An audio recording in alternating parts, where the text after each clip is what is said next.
Hey, this is Sarah with Precision Camera in Austin, Texas. Today I am not in Austin, I am in Georgetown. I'm here with Jimmy from Sony. Hey guys. We have the brand new A7 III full frame mirrorless camera and we're going to test it out.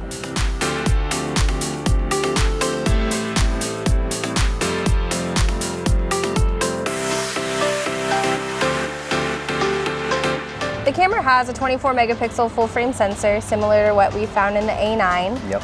It's backside illuminated though, and there's a few differences between this camera and some of the other Sonys, correct? Yeah, so the new A7 III has a newly designed 24.2 megapixel sensor, and it is back illuminated just like the A9 sensor. But the one thing that we don't have like the A9 sensor is the stacked integrated memory. Which is really going to be the speed of what the A9 offers, where this one here is really fast as well, but not as fast as the A9. Right. So 10 frames per second versus 20 frames per second, I think most people can probably get by. Yeah, that's pretty awesome. Yeah. The ISO range goes up to 51,200. Yeah, the native ISO is 100 to 51,200, expandable to 204,800. For what it's worth, I personally own an A7III, and even with 42 megapixels, my low light's still absolutely phenomenal in that camera. So I can only imagine that having lesser pixels that are bigger spread out in the same size space are even better in low light. I'm a little jealous. It's pretty nice. This also has the Bions X processor that we find in a few other Sony cameras, but this is a bit tweaked as well. Yes. Right? Yeah, so we've of course improved the processor in this camera. It's about 1.8 times faster than the A7 II. Which allows us to do faster processing with autofocus and saving the images there, so we have a really nice buffer for our JPEGs and our RAWs. Yeah, if I remember correctly, it's like 177 JPEGs, right? Yeah. And 80-something, 83 RAWs, 84 RAWs? Yeah, 89 like I believe. Yeah. So yeah, that's pretty impressive. And to make use of that, you have to use the UHS 2 card slot for sure. So starting to talk about some of the body features, this is going to be pretty similar to like an A7R3. You have one UHS 2 slot here on the bottom, a UHS 1 slot here at the top, magnesium alloy, not full magnesium alloy, right? Just the rear plate is not magnesium alloy, but the rest is.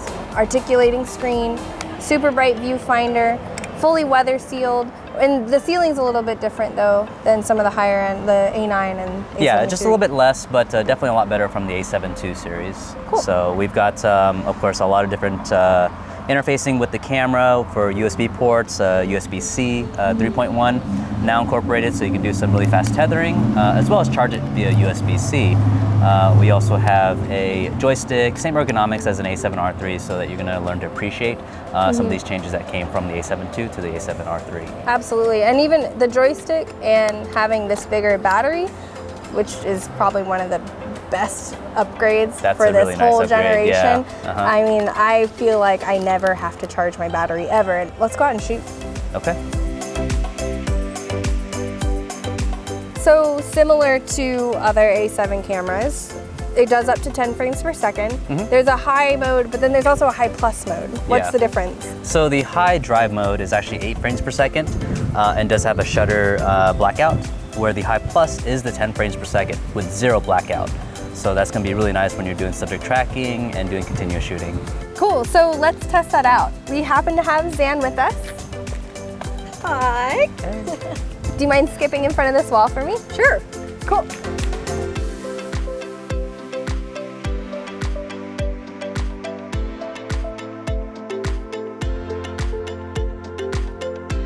So now I'm seeing that these are not just individual files, they're each in their own folder? Yeah. So what we've done in our playback, since we can shoot continuously at 10 frames per second, in playback you have the ability to just group your burst sections that you just shot continuously. That way you don't have to sit there, and if you're bursting for a long time, you don't have to sit there and look at individual pictures. You can just go right into the group and then view all those pictures, or if you need to skip a group, you can do so quickly. That's awesome. Yeah. Very cool, easy way to stay organized. So not only does this camera have the same 24 megapixel sensor as the A9, but it shares the same autofocus system, which is 693 phase detection points and 425 contrast points. Yep. So it's a hybrid autofocus system with both phase and contrast detect. The phase tech for 693 points is really nice because it covers 93% of the image sensor. So your subjects can get all the way to the edge of the frame and they'll still be in focus. The camera's not going to think too hard about that. So. Yeah, sometimes, because there's a certain mode, I think when you have it set to AFC in wide, you pretty much see every point. Is that the right mode, right? Yeah. I think it's AFC wide, and then, I mean, everything just has, and it literally goes like edge to edge. It's pretty bonkers. Yep. So, but there are some differences between this camera and the A9. I mean, the autofocus system, the body, and the sensor are pretty much where it stops. So there's definitely a reason there's a gap of cost and ability. Yeah, there's definitely a big difference in when it comes in the performance of the camera. The A9 really stands out at the price point it's at for focusing and the processing speed. It's 20 times faster because of that stacked image sensor with the integrated memory. 20, not 2. Yeah, 20 times faster. 20. So it's making faster calculations and it's all integrated right onto the sensor. So that just allows us to get much better electronic shutter, but then also 20 frames per second. And the autofocus is working 60 times per second on the A9 versus this guy. But this is no slouch because it does adopt the same autofocus system as the A9. Gotcha. But so I mean, for someone that really, really needs that processing power and needs that speed, the A9 is still the camera that they're looking for. Yes, indeed. So something that makes shooting portraits with these cameras super easy and efficient, especially if your subject's moving around, is the auto recognition of faces as well as the IAF. Yeah. So can you tell me a little bit more about the IAF? Yeah, so we've got more enhancement with this camera versus the A7 Mark II.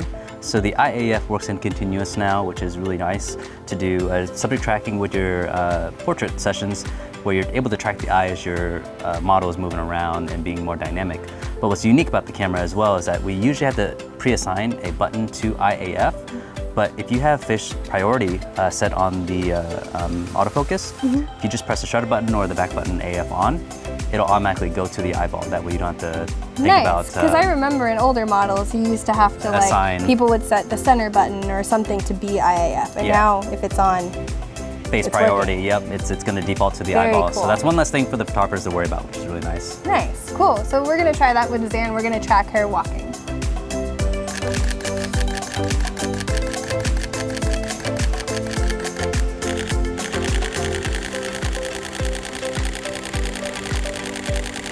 Pretty much every frame is in focus. That's pretty crazy. Something I really like about this camera that you find on not only the A7 III, but the A7R III and the A9 is touch focus. So this camera has 15 stops of dynamic range. I noticed this wall's pretty dynamic. I'm gonna shoot a few raw portraits of her and see how much I can manipulate these in post. So will you kind of come lay like 75% here, 25% here, if you can. Yeah, there you go. All right. Yeah, will you look this way?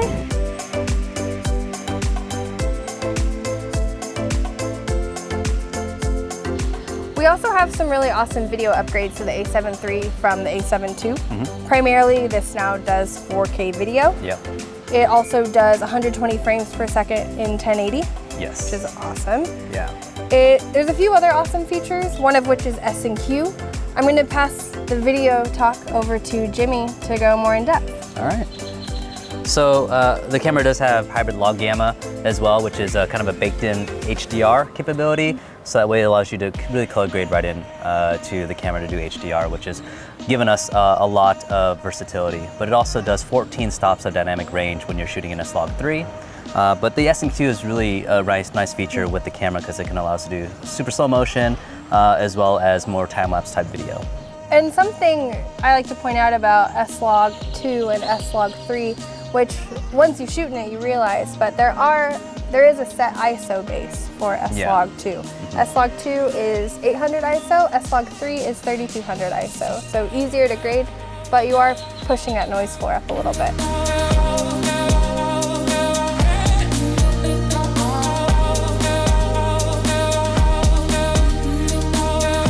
I've never played with the S&Q mode. I'm unfortunately purposely ignorant to it. Can you explain it to me? Because I don't even know. Yeah, so S&Q stands for slow and quick.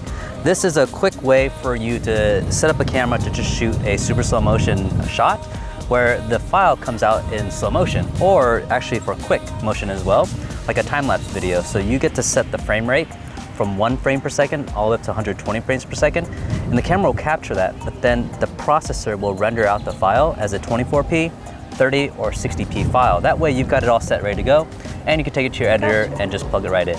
Very cool. So in playback, it would actually be 120 frames per second rendered at 24, yeah. Cool. Yeah. Very Otherwise, cool. you have to take that frame or that 120 frames per second, take it into post, and then slow it down after. Got you. Yeah. Cool. So let's see what it does.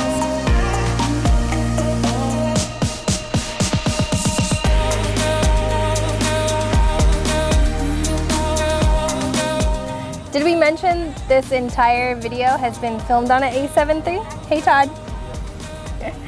Thank you so much for joining us on this adventure around Georgetown. Jimmy, thank you so much for coming out and helping and teaching us all the things. No problem. Leave us any questions you have in the comments and hit the subscribe button, and we hope to see you in the store soon.